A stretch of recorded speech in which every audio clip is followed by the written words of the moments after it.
Hello বন্ধুগণ, কেমন আছেন সবাই? আশা করি ভালো আছেন। আমিও ভালো আছি। নতুন একটা দিনে নতুন একটা ব্লগে সবাইকে স্বাগতম। আশা করি ব্লগটা ভালো লাগবে। ভালো লাগলে লাইক কমেন্ট শেয়ার দিয়ে আমার পাশে থাকবেন। আর আজকে সকালবেলা মা দেখুন এই যে ঘিটা বানাচ্ছে, একদম পিওর ঘি। আমি দেখলাম আগেও আমরা ছোটোবেলা যখন ছিলাম মা বানাতো, বানিয়ে আমাদের খাওয়াতো। ঘরের মধ্যে ঘি আছে, কেনা ঘি, কিন্তু এটা মা আজকে দেখুন নতুন নতুন ঘি বানিয়েছে আর ঘরে গন্ধে মানে একদম মোমো করছিল। যাই হোক, আমি আজকে চলে যাচ্ছি এক মামার বাসায়। সত্যি কথা বলতে আমার ছেলের যে দুধটা আছে, গরুর দুধ, সেটা একদমই শেষ হয়ে গেছে। আর ইদানিং তো গ্রামের মধ্যে যাওয়া আসার কোনো সিস্টেম নেই, যার ফলে গ্রাম থেকে দুধটা আনা হচ্ছে না। তাই আমার এক মামার বাসার পাশে ফার্ম আছে, ওই ফার্ম থেকে কিছু দুধ কিনে নিয়ে আসবো। মামার বাসায় অলরেডি পৌঁছে গেছি। দেখুন, মামা যাওয়ার সাথে সাথে মামি আমাকে আইসক্রিম বের করে দিল খাবার জন্য। আর আইসক্রিমটা তো আমার খুবই পছন্দের, আর আমি এটা খেয়ে নিলাম। মামি আরও অনেক কিছু আমাকে খেতে দিয়েছে, মিষ্টি খেতে দিয়েছে, তারপরে পায়েস, তারপরে ছিল ভাত খেয়েছি। ভাতের রান্না করেছে হলো ঢ্যাঁড়স ভাজি, একটা চচ্চড়ি, ছানার তরকারি, টক, মানে অনেক কিছু রান্না করেছে, সেটা বলার মতো না। ওইগুলো আর ভিডিও করতে পারিনি। আমি খুব বেশিক্ষণ মামার বাসায় থাকিনি, কারণ যেহেতু দুধ দিয়ে দিয়েছে আর দুধটা না নিয়ে আসলে দুধটা নষ্ট হয়ে যাবে, যে পরিমাণ গরম পড়েছে। আমি অলরেডি আমার বাসায় চলে এসেছি। এই যে দেখুন, দুধগুলো এনেছি, 6 লিটারের মতো দুধ এনেছি। আর দুধের মধ্যে মামি একটু 2-1টা কাঁচামরিচ আর হলো একটু সরিষার তেল দিয়ে দিয়েছে। এতে নাকি দুধ জমে না, যার ফলে মামি দিয়ে দিয়েছে। এটা আমি আগে জানতাম না, নতুন করে শুনলাম। যাই হোক, যেভাবে দুধটা থাকে আর কি। আমি বাসায় চলে এসেছি। এখন সবগুলো দুধ নামিয়ে মা সাথে সাথে জাল দেওয়া শুরু করে দিয়েছে, কারণ বেশ অনেকক্ষণ হয়ে গেছে আমি এসেছি। মানে ওখান থেকে উনি, যে ভদ্রমহিলা, উনি দুধ দিয়েছেন, যার ফলে তাড়াতাড়ি বসিয়ে দিয়েছে যাতে এটা নষ্ট না হয়ে যায়।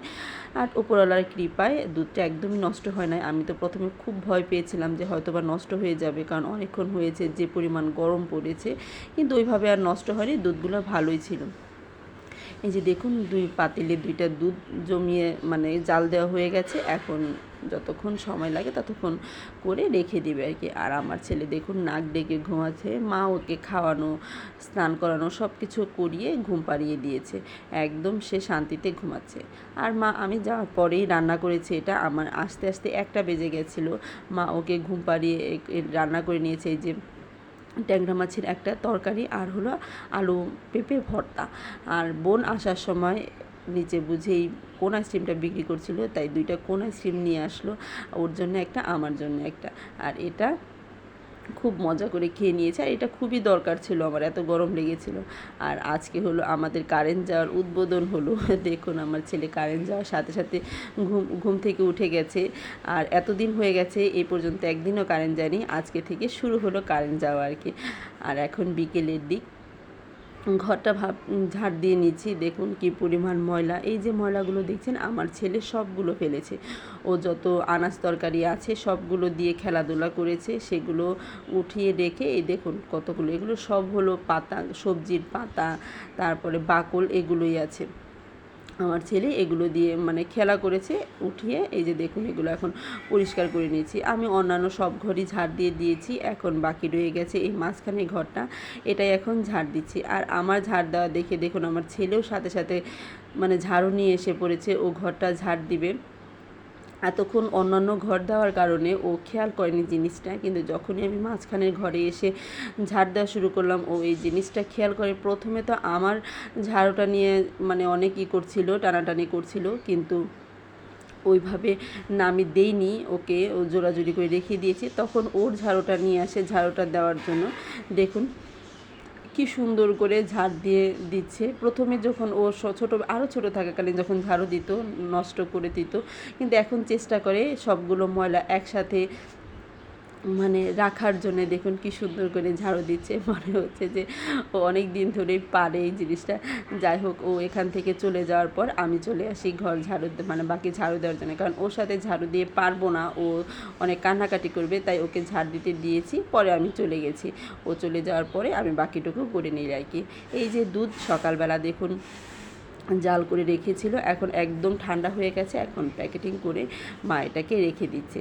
আর এদিকে দুধের মধ্যে যে সরটা পড়েছিল সেই সরটা ভাগাভাগি করে আমি আর আমার ছোটো বোন মিলে খাচ্ছিলাম। আমার ছেলেকে দিয়েছিলাম কিন্তু ও একদমই খাবে না, ও সর খেতে পারে না, সর মুখে দিলেই উটকি দেয়, বমি করে দেয়, যার ফলে ওকে না দিয়ে আমরা দুজনেই খেয়ে নিই।